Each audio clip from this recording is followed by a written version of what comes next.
This is the fourth and last video in Module 3. We'll look at other keys. These types of keys: candidate key, natural key, surrogate key, and foreign key. So when you're trying to figure out, okay, you've got a table, you've got a bunch of fields in it, what are the potential keys that might make up a primary key? And one thing you can do is just look at them and make that determination. So what are the candidate keys in the student table?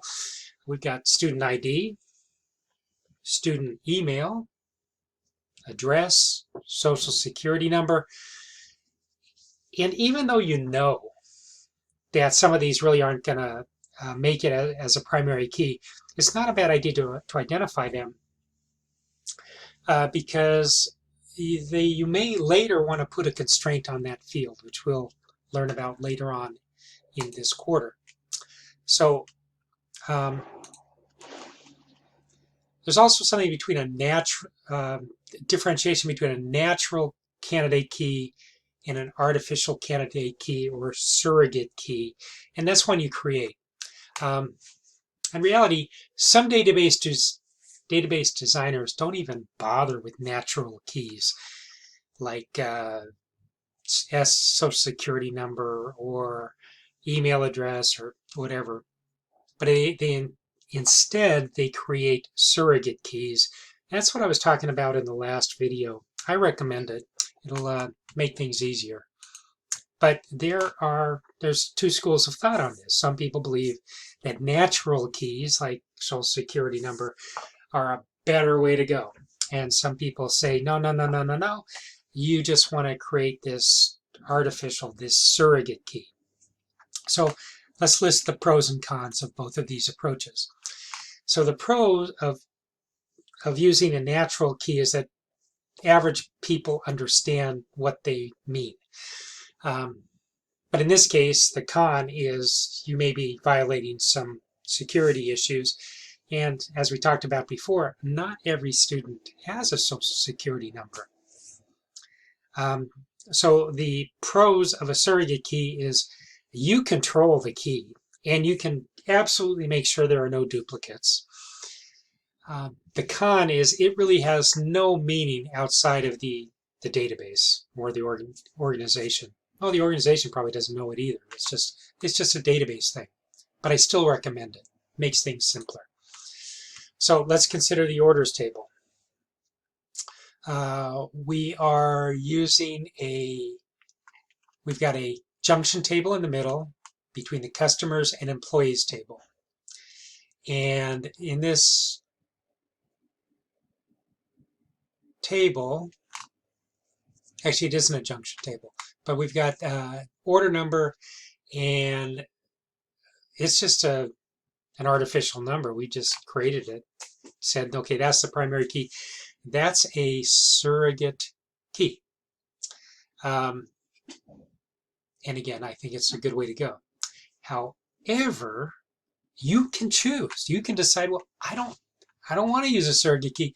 I want to use a natural keys. So in that case, you would not make order number. You wouldn't have an order number here necessarily, but you would make the customer ID and the order date and time and the employee number as the composite primary keys. So it's one primary key made up of multiple fields.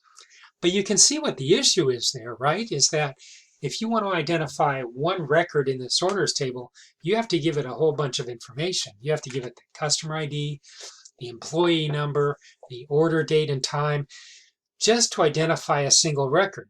Whereas if you said, I just have an order number, boom, you go right to the order number that you want. So I recommend surrogate keys. Foreign keys, those are pretty. I mean, what are the ones in the orders table? It's easy. They're identified with an FK, foreign key, and they are really just copies of the primary key for one table, where they became foreign to the orders table. And here we copy the employee number into the orders table where it becomes a foreign key. And the reason why we have them is that's the way we establish the relationships between the tables, which you're going to, which we did already in I think module 2, and we're going to do much more of that later on in the course.